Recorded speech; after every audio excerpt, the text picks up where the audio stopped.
Hello and welcome to the next edition of the still yet to be named Employee Engagement Podcast from Mint 66. I am absolutely thrilled and delighted to be joined by Emma Cowling, who has a business called Refresh Reward. Hi Emma, how you doing? Hi, I'm good. Thanks. How you doing? Yeah, really well, thank you. Let's start by getting yourself introduced to everyone. If you could let us know a little bit about your background and your business, that would be amazing. Yeah. So I've worked in HR and reward for 20 plus years, working with a variety of companies from two people startups to big global organizations like Apple.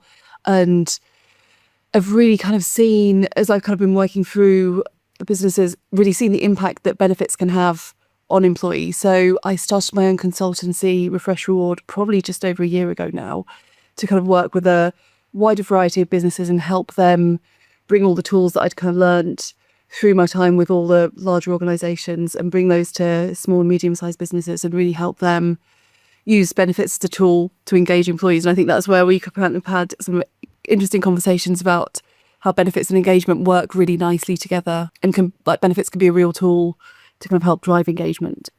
Absolutely. Well, look, thank you. And thank you for joining me. How's the journey going into entrepreneurship, having had your own business now? How are you finding it?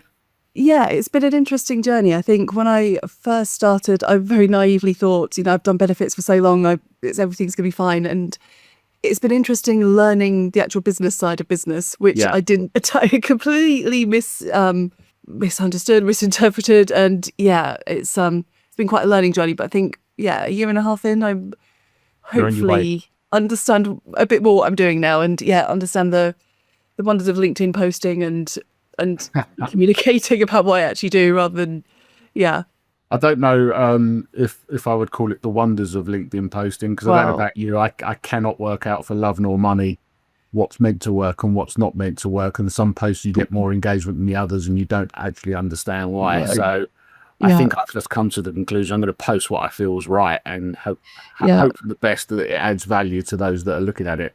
Yeah. And I think as well, those posts tend to do better than the ones that you've kind of thought out and planned 100%. In great detail, right? 100%. Let's dive in terms of your area of speciality. As you know, with what we do here at Mint 66, our whole purpose is to create a better workplace for both employees and employers.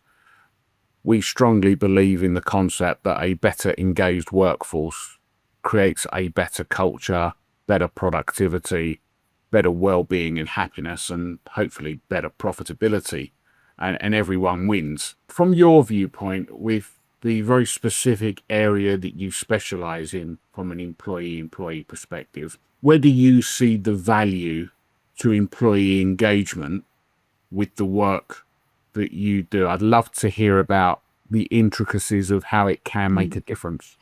Yeah, and I think it's so interesting. Like, quite often when I speak to companies about benefits, I think they're always quite nervous about them or don't want to touch them, like they've put things in place and they're just kind of happening in the background. But for me, it's like often such a huge cost to the company that they're spending the money on. It's like, when done properly, they can just make such a huge impact on employee engagement and well-being. Because, for me, and often it's like just some small tweaks of just around how the company communicates the benefits, because often they'll already have like great benefits in place, but just changing the way they communicate them and telling employees, this is what we offer you and this is why. And often then you kind of just see employees kind of have this realization of like, oh, the company cares about me. Because if you don't talk about benefit, if it's just part of onboarding, if it's just in with this huge pack of other information that they're taking in when they're so overwhelmed, they kind of know they've got stuff, but they don't know what they've got. And more importantly, they don't know why they've got it. But when companies kind of have really effective communications and say, we offer you medical insurance because we care about you, we want you to get fast treatment if something goes wrong to you or a family member, you just see employees and I've seen this so often with you just kind of see their reactions change and they're just like, there's this softening, and it's, companies are already spending that money, obviously spending tens or hundreds of thousands of pounds on these benefits, but just those small tweaks can then change the way that the employee feels about the company. Then, they're feeling like there's trust, there's care about them. There's a realization that there is a two-way street. Obviously, you're getting your pay, but you've got to take that for granted.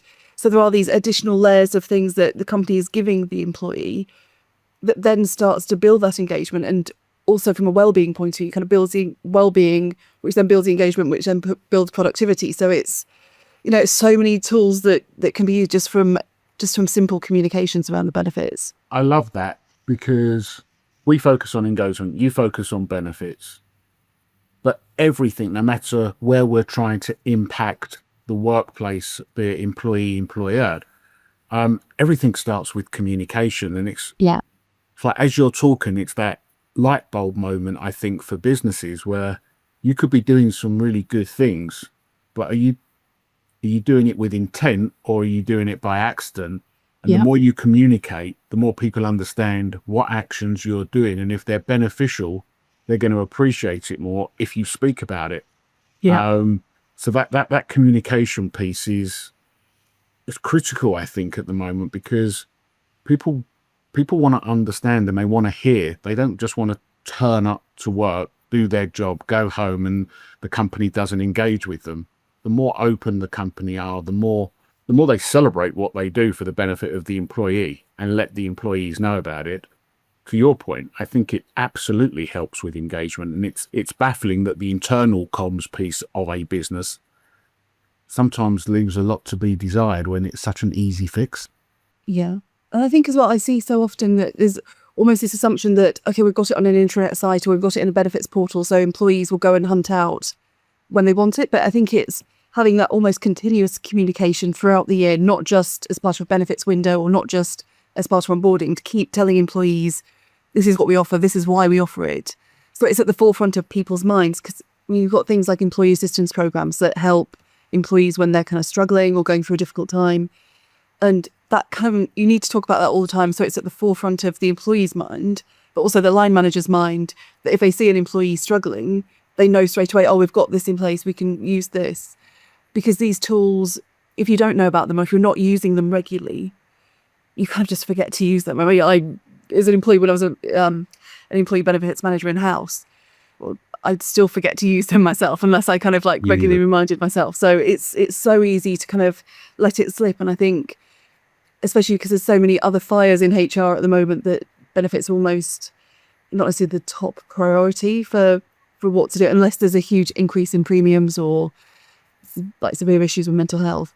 I think, there's all these other fires, but like you say, to your point, it's like just with the communications, this can fix a lot of the fires around attraction, new talent, retaining talent, engaging, well-being. It's the kind of key to all of it, but it's just left because it's kind of ticking along in the background. Yeah, I agree. It's interesting, actually, just picking up on something that you said there, slightly taking the conversation down a different path, but you mentioned about employees that are possibly struggling, and I think this is a really critical part of a responsible business that's really looking out for their staff, because I think there are an awful lot of people that are suffering and struggling, but in silence.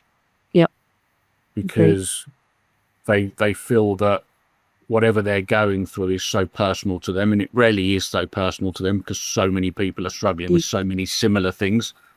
People understandably feel nervous about talking to their business, their leader, about things because they fear of judgment, fear of how it might impact their job. So it's interesting when you talk about people needing assistance. I think it goes deeper than that. I think companies, and it's where everything's intrinsically linked from an engagement viewpoint, that if you see somebody that's going slightly more within themselves, if they are not quite performing at the level they were, but there doesn't seem to be any rhyme or reason as to why there is, diving deep into this. And then when you bring it into your world of the benefits, there's a lot of people out there that are struggling financially, and a subtle change in how the benefits are given could actually make such a big difference to people. Yeah. And I think that's one of the things that I kind of I think financial wellbeing is such a huge topic at the moment, because I had this statistic that it takes someone 2 years to kind of ask for help when they're having financial difficulties. And it's just like, that's such an impact on themselves as a person, but also, like you say, the productivity, that perhaps they're not performing as well as they used to, or there's subtle things going on that are just really struggling. And it's like, as a company, I think there's a huge piece around financial education, and there's lots of tools out there for free that companies can get that can kind of help with that and help break down those barriers that allow the manager to have the conversation and say, oh, you seem like a little bit different, like you seem like something going on, can we talk about it? But I think as well, one of the things I really see, another reason companies don't necessarily look at benefits is because our employees just want more money, they're really struggling at the moment. And one of the things that I really see is the right benefits can save far more money than like adding money into salary. So say, for example, there's things like health cash plans that can save for £100 per person per year, or less than that. You can save an employee almost £1,000 per year on things like dental cover, optical cover, gym discounts, shopping discounts. So not only does that kind of almost form a benefits, the basis of a kind of wellbeing strategy, and it tells employees that you care about them, for £100, you're getting like £1,000 worth of benefit to the employee. Huge. And way more than that in terms of the cultural and the feeling of like, oh, the company cares about me. So I think that's something to kind of really bear in mind, that, you know, if you can't give people massive salary increases or you don't necessarily want to, there's so much that can be done around benefits to kind of to balance that out, to help employees kind of feel differently. And, you know, we both know like an extra £1,000 in salary, well, how much does that come to each month after tax? Like it's such a minimal amount. Whereas like £100 on a benefit can change the way that the employee sees the company and allows them to get access to things like maybe they can't afford to go to the dentist or get new glasses, or you know, because they're absolutely not nice to have, but they can't even afford the basics at the moment, never mind taking care of themselves. So the mental shift of being able to be like, oh, I just got a nice new pair of glasses and the company paid for it. And then they talk to people about that. And then the other colleagues see that they've got the new glasses. And it's just, you know, the energy of that all kind of spreads. I find this subject fascinating because on our platform, our key factors whereby we're monitoring importance and satisfaction, one of them is compensation. And when you've got people that would grade that as highly important with low levels of satisfaction, you know that this is a problem that you need to address. However, I think it's a wrong assumption that people just want a £5,000, $10,000 pay rise. Yeah. Because the thing that might make it shift for that employee could be something so much smaller. Yeah. But is difficult for them to deal with. Pet care, travel allowance, family health, whatever it might be.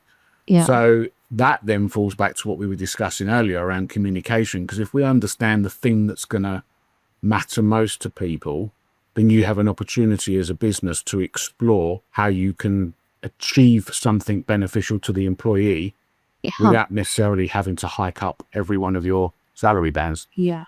Yeah, and it's interesting, like a few years ago, I was working on a project where we were kind of interviewing employees and having like one-to-one conversations with them and saying to them, you know, how do you feel about your total reward package and how it all kind of fits together? I remember very clearly this one guy said, he was kind of middle management level, and he said, I know that I'm 10, 15K underpaid from what I could get if I moved to another company, a competitor. But the reason I stay here is because I like the culture. I've got flexible working. I can work from home when I want. The culture is completely different in terms of I've got autonomy over my job. There's not all of this red tape that I know is at the other company. And I know that's kind of a really privileged position to be able to say, oh no, I don't want that extra 10,000.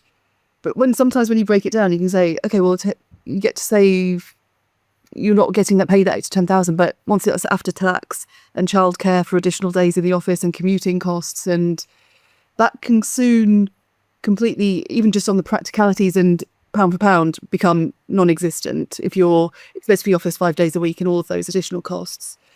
But then from a cultural point of view and a health and wellbeing point of view, and especially like if you've got children, the culture and the benefits and all of that side of things makes such a difference to things. So yeah, you can, although you know, as a company point of view, you kind of say, well, that's just rubbish. Actually, when you start looking into it, you can quite easily see why you would accept quite a bit less money if you were in the right company with the right values that you felt at home at. And yeah, it was such an interesting thing. And it's like, yeah, you can so easily see how people would give up that if they had the opportunity to. Yeah, I totally agree. Looking at the work you do, it's obviously intrinsically linked to employee engagement because of the benefits that it creates. When you speak to different clients, and I suspect it's probably different based on the size of the client, how many times do you go into a business with the view that you're creating something because they haven't really got much in place, versus looking at what they've got in place and advising them how they could improve what's already existing. What surprises you in businesses in terms Yeah. of both ends of that? Yeah, so I suppose there's kind of a split. So there's definitely companies that I work with that are kind of don't have anything in place at all. So look at kind of building up from the foundations and depending on how much money they've got and what the budget is, reviewing it from that point of view. But for me, the more interesting bit is going into companies that have potentially grown holistically. So they've got maybe really rich maternity leave because they had a senior woman go off on maternity leave, but no sick pay, and kind of looking at everything they've got. But the thing that really surprises me is often there's so much money that can be saved as part of doing like this benefits review exercise, because you see companies that will be like, okay, let's buy this medical insurance directly with the provider and let's do this and let's get this package and this package. And when you kind of go in and look at everything holistically, there's often double up of premiums. So they'll have like an employee assistance program through one benefit and then they'll be paying for it on top of that. Like the medical insurance, if they're going directly with the provider, there's lots of money that can be saved through going with brokers. And I think if you go directly with providers, you just, spending so much more than you need to. And then once you've got all of that kind of holistic picture, there's also lots of benefits that are kind of hidden. So like I was saying, like the employee assistance program, there's lots of things like virtual GPs that you can get as part of your benefits. And this all then starts to create what was almost quite a small package before. Once you've got all of these additional freebies, and there's like lots of things as well that I can kind of add in as benefits that with providers that I work with that are either paid or free of charge, that can create a far more holistic package that is more interesting to kind of all of the workforce. Because I think sometimes benefits can be, if you go for the traditional ones, then life insurance, medical insurance, of course, are really important, especially at the moment with medical insurance. But I think, there's lots of other things like gym memberships, health cash plans that are more interesting to like a wider group of the population, and making sure that you're talking as part of the communications, talking to each different group and making sure that there's not one group that's kind of overcovered and one group that's kind of ignored by the package as well. Yeah, I love that. Just to pick up on a couple of things you said, you talked about the savings. I know the answer to this, but for the thousands that are going to be watching this, just to clarify, when you're talking about savings, that's saving the employer, the company, money, but potentially being able to give so much more to the employee versus saving and not giving. Yeah, exactly. So it's definitely not necessarily you cutting benefits. And that's something that, especially because of the work that I do, I kind of see so often that you can make savings while actually increasing the benefit. So, for example, one company that I worked with had been going with the same medical insurance provider for years and had been renewing year on year on year. We then moved to a broker. They made some savings on what the premium would have been if they'd have gone directly. So I think it was maybe a 10-20% saving on the premium through going with the broker, and also got better terms on the medical insurance. So got higher limits on things and some additional benefits kind of thrown in because they were going through the broker. So the company's benefiting because they're saving money. They've got a much wider variety of benefits. And of course, through taxable benefits, the employee saving as well, because they're paying less tax on the benefit. And then there was more money to kind of in the pot to look at other opportunities and different things that they can do around wellbeing, around engagement. So to put that saving back into the benefits, or, at the moment companies are having to save money. But anyway, yeah. Okay, thank you for that. One of the things that I've been talking about for ages now with everyone that I speak to when discussing Mint 66 is just the workplace is just so different post-COVID. Yeah, it's unrecognizable in certain ways. And the reality is we are in our new normal now. We live in a world with a multi-generational workforce that's just getting wider and wider. People are wanting to, but also needing to work longer. So you've got people going into their 60s that are at one end of the scale, and you've got Gen Z at the other end of the scale. From your perspective, when you're looking holistically at the benefits packages that our businesses provide, and when you offer your advice, what could be a benefit to one age demographic versus another age demographic? I can imagine must be very different. How do you handle that? Yeah, so there's some benefits that are kind of like across the board. So one of the best benefits that companies can introduce is holiday purchase. So letting employees buy more holiday. So that kind of works for younger generation who want to maybe take more time out to travel, to do things. Works for people kind of like parents that want to take time during school holidays, and people in their 60s that maybe either want to work less hours or have time with their grandchildren. So that's a really interesting benefit that works across the board to can free people up. But then, yeah, you're right, that there's other benefits. So you've got things like obviously gym memberships, which are more kind of geared to potentially younger population, but they could be for older people as well. I think one interesting thing, so kind of looking at a pension point of view. So for me, it's really interesting that auto enrollment's obviously really amazing. That's kind of encouraging people to get into pensions. But what I have seen is a drop of actually employees engaging with pensions because everything's happening automatically, that they're not having such an active role in their pension, investing it and reviewing it and planning for retirement. So I think that companies need to have a lot more focus on education of pension right from the start. So I think there's obviously some pushback for companies that are offering just the minimum pension, that you don't want to be doing too much of a fanfare of like, oh, we've got this amazing benefit. We're just offering what we have to do by law. But I think there is a responsibility to companies to make sure that employees understand that this is still a really good benefit. This is still something that's really important for them, and it's theirs. It's not the company's. It's for their kind of future and helping them plan from a younger age what they want. So you kind of don't end up in your mid-40s, mid-50s and going, oh God, I've got to work longer now because I've got less options and there's less choice for me. And there's also, from a gender point of view, there's like this huge gender pension gap. So women are on average about £100,000 worse off coming up to retirement. So there's huge thing around that as well that companies need to talk to people about and educate people about. Yeah, I think it's much needed. And you mentioned it earlier on in that conversation about the financial well-being. You just touched on the point around education. I've seen a couple of companies that bring external financial advisors in to speak to their team just to allow people a greater knowledge of what they can do and what they can't do. And I think companies that do that, they are showing that they're to their people that they care. And I think it's really important. I mean, bringing that back into engagement, I think all of us as humans, we want to feel valued. And ultimately, if we're seeing someone genuinely cares with authenticity and they're trying to do the best for us, it gives us a better feeling about the company, the individuals, your leader, and you'll tend to want to go and do more and go above and beyond versus someone that doesn't care. So you end up just going there for the paycheck. Yeah, exactly. I think it's that level of commitment, isn't it? That if you feel it, and like you said before, it's about the authenticity as well. It's not just this tick box exercise that kind of, oh, we do care. It's like, really, you need to feel that. And I think often the benefits align with the values. The values then aren't just like something that's published on the website or stuck up on a wall. It's like, okay, this is a two-way street. It's not just we have to, as an employee, have to act by the values. It's like the values come back at us. You do care about us. This is like, there is innovation. There is all of these different things. So I think benefits is pretty important. I love that.